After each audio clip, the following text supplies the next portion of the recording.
from New York as well. It's been 10 years since I've been on the mic, so everyone please be generous with me.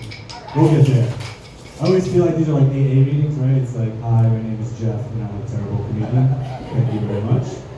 And I got the evil, like, Tootsie Roll owl here, just like staring you down the entire time. I wish it would like smile if the joke was good, but that's never gonna happen for me. Going up to my man Wes before, he was talking about pedophilia. I know I look like a guy who knows a lot about pedophilia, but I was wondering if what the second kid feels like in a family, of a pedophilia family, right? The dad's molesting one child only. What about me, Dad? Am I not good enough for you? So like that must be a weird dynamic. Yeah, the person who got pedophiled, is that the verb?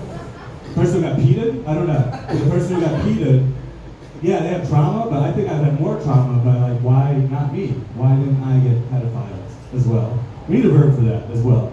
Also, he was talking about MILF porn. My boy was talking about MILF porn. I don't trust MILF porn at all. How do you know that mom was a baby, was a mom at all? Unless there's like a baby in the background and a birth certificate, that is not MILF porn to me. You gotta prove it out. Yeah. So, anyone here know anyone with one leg? Really? Seriously? I have a serious question. There's another high question like my man over there. What do one-legged people do with the other shoe? Do they, donate it to charity? Do they put all their left-footed shoes on a wall and just have a, a nice little thing there? But I was thinking, I want to make an app that people missing their left leg can find people missing their right leg, and they can get together and buy shoes together at half off. I think that's a great idea. We'll call it Leg Up, and then, yeah. Sharing legs, woo! Let's do some one-liners for some other jokes. I love when people tell me they're going to forgive and not forget. I hope they get Alzheimer's 20 seconds later, because then they forgot. But also, I don't want you to forget. That was the whole point of you forgiving me in the first place, right? I forgive you, but I won't forget. Good. I want you to remember that you forgave me, so you'll never bring this shit up again. Cool. Let's see. I want to name my kid Circumstance, just because if he's a mass murderer one day, I think we had a good laugh, and the families are like, at least he was a victim of circumstance. I'm setting him up for a good life. Let's try a story. Human trafficking. I think it sounds pretty cool, right? It's like a mystery vacation. I mean, I want to be trafficked. Like, I don't have a job right now. There's work benefits. I could end up in some cool country like Asia, or that's not a country, that's a continent, Japan or something like that. And you're saying there's a chance I might have sex? Yes, sign me up. I actually am just sitting by, those boating crates at the shipyard every night, hoping somebody kidnaps me. Hasn't happened yet.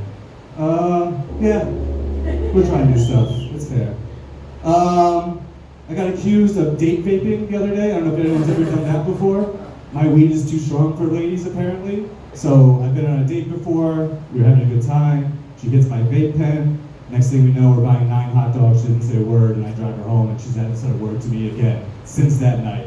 And so I think she thinks I roofied her, but instead I date vaped her. I mean, that my weed is just too strong. But anyway, if I'm gonna roofie someone, I'm gonna roofie myself and go home with an ugly bitch. I mean, come on.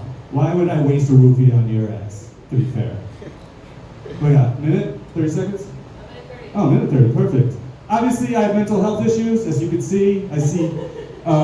I love therapy, though, because you get 2 good doctors. One is just the pill popper, right? You just lie to him and be like, yeah, everything's fine. Give me that dose. And then the other one is the one you tell all your secrets to and all that shit. And you're like, yeah, the meds are working, but yeah, they're not really working, because I'm still crying every single day to my therapist.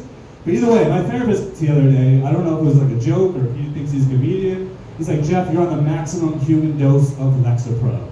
Which to I thought was, are there depressed elephants out there also? What do you mean the maximum dose of Lexapro? Like, how do you know that there's not like different levels of depression of animals? So I told my doctor, why don't you just give me the horse level, please, and we'll start there, and then maybe we went to elephants. Yeah, mental health, never funny. Until today. I'll end up one of my better jokes. I love the spy shows. I know I'm dating myself with 24 and Homeland and all those things. But you ever see those spies? They're the toughest guys in the world, right? Like, first of all, another joke, I'll do another time, but how do you become a torturer? I've always wanted to know that. But if you see that, right, these guys, like, they get gutted, they don't say a word, they never say a goddamn thing. I would be the worst spy ever. You can have me hooded, my hand behind my back, and you're dragging me to the interrogation room. I'd stub my toe and I'd be like, oh, the Americans are attacking from the sky at dawn. please don't torture me anymore. They're like, oh, yeah, we haven't started yet. All right, I think that's good enough for today. I don't need you all the time. Thank you very much. I'll see you all soon. Good up all the comedians and our host tonight. And this is very cool. I hope I'll see you all around pretty soon. Oh yeah, keep it going for Jay, everybody. All right, two more comedians. This is almost the night. This is great. Next up, Zeke the